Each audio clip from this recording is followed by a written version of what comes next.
pour le toss avec Kylian Mbappé et bien sûr Seamus Coleman, le latéral d'Everton qui était douteux mais qui va quand même tenir sa place. Un match contre la France, contre les vice-champions du monde, ça ne se manque pas. Et Olivier Giroud est là à la pointe de l'attaque des Bleus. C'est parti pour ce deuxième match de qualification. C'est Kolo Muani qui est parti, le contrôle. On appelle ça. Oh, il s'est décalé, il ne peut pas frapper. Et la talonnade vers Giroud. Et Mbappé un tout petit peu court. Là, une accélération, un éclair. Et Kolo Muani, il avait fait les gestes préparatoires parfaits, mais le dernier geste n'était pas le bon. Le contrôle de trop long, qui l'a mené totalement extérieur au but, mais son appel était magnifique.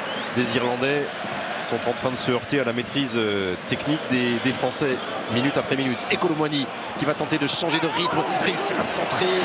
Les applaudissements de l'Aviva Stadium pour cette erreur, mais c'est des applaudissements qui veulent dire aussi un ouf de soulagement. Et là encore une fois, il n'hésite pas à aller chercher le 1 contre 1. Il a vraiment confiance en lui dans le dribble par sa vitesse. Il a fallu que... C'est de ces grands espaces qu'il va chercher. Kylian Mbappé avec le centre du pied gauche, ça a été touché, ce sera corner, le premier pour les Bleus. Ils ne sont pas d'accord, les défenseurs irlandais. Collins en tête, mais Monsieur Diaz c'est formel. Ouais, là beaucoup de... Et Dayot Upamecano et Konaté sont dans la surface de réparation. Et Giroud, et au second poteau de Bazoulou qui se détend devant la menace Kylian Mbappé.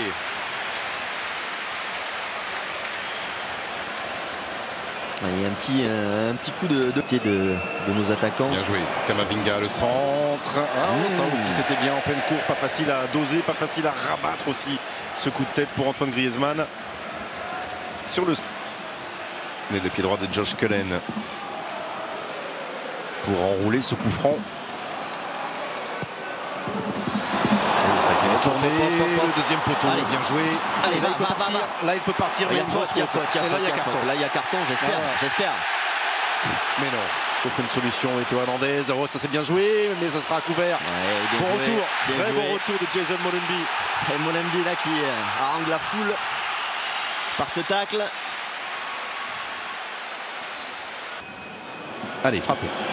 Théo Hernandez, détourné. Bazoulou, sorti de but.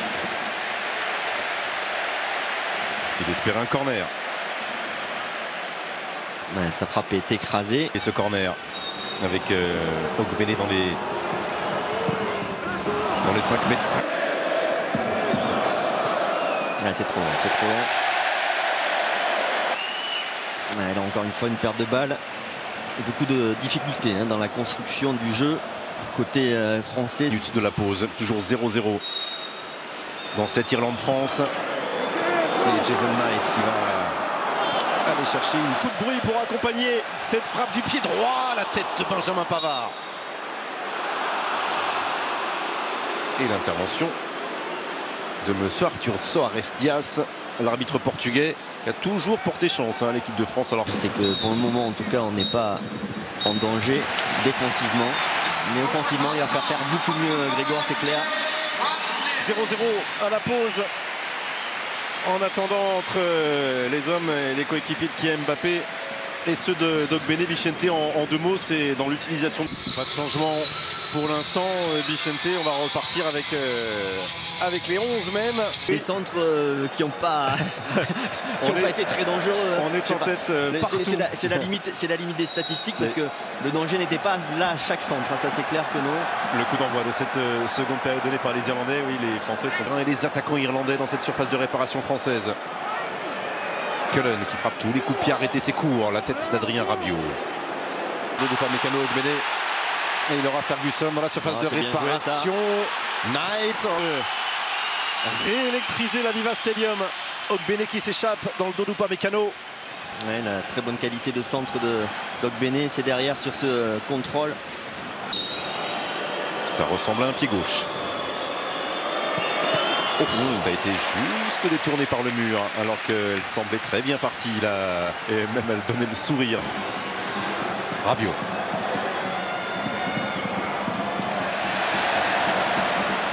Allez, ça s'est récupéré. Allez. Et la frappe de Benjamin Pavard.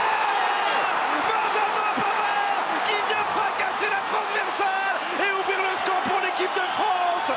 Dès la 50e minute, dès les premières secondes de cette seconde période. Les Bleus mènent à 0. Benjamin Pavard.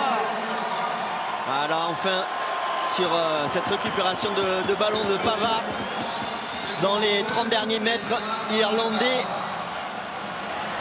On a enfin réussi à... On va revoir cette action avec Rabiot d'abord.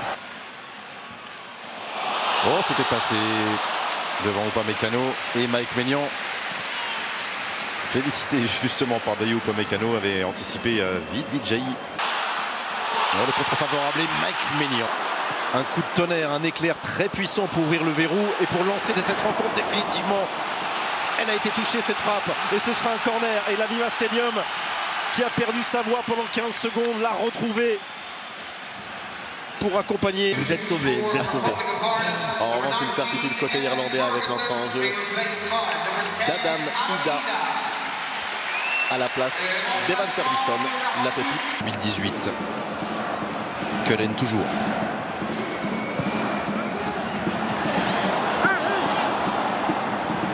Et le dégagement d'Antoine Griezmann. Pour la fausse piste, centre, frappe de Diaby. Et Bazoulou qui se détend.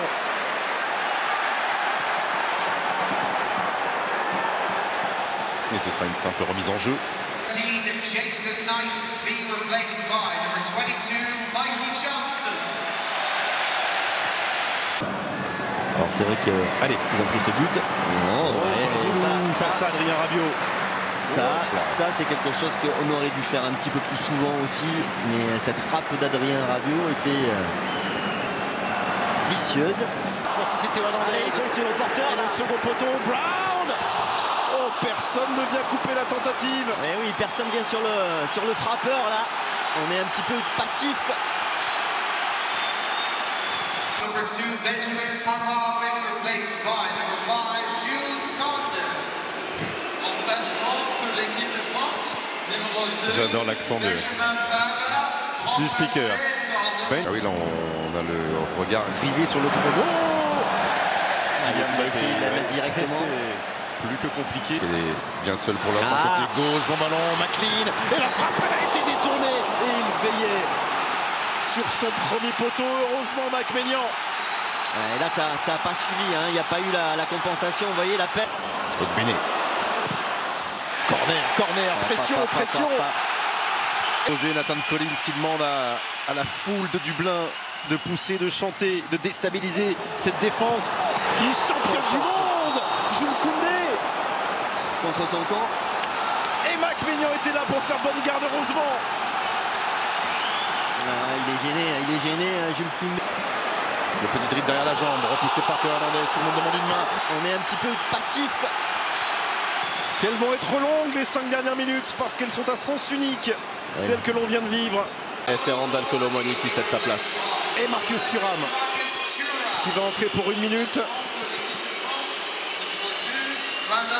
Mais...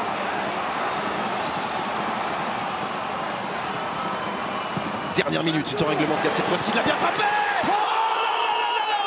Ça vaut 3 points, une patte. Ah oui, ça c'est sûr. Ça vaut 3 points ce que vient de faire Mike Maignan.